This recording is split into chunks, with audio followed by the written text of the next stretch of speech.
I think when you talk about outdoor air pollutants, you primarily classify them into gases or you classify them into particulate matter. You can also classify them as primary or secondary. So primary is something which is spontaneously there, like dust, pollen, or secondary is formed by a combination of elements in the atmosphere.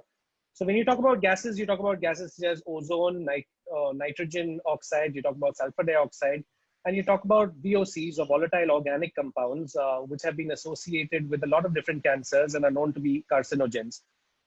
Particulate matters are generally produced from industrial sources or from traffic or geological sources.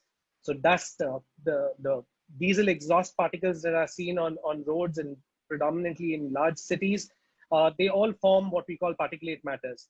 Now, particulate matters range in size from the larger ones, which are about PM10, particulate matter 10 microns, and then the smaller ones, which range from 2.5 to 10. And these are the ones which essentially settle down into the lower respiratory tract and are likely to cause more lower respiratory symptoms.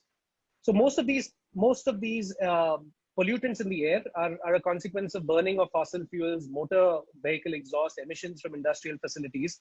And there are two ways in which they affect human beings.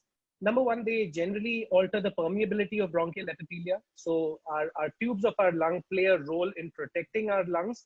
And this protection is disrupted by these pollutants.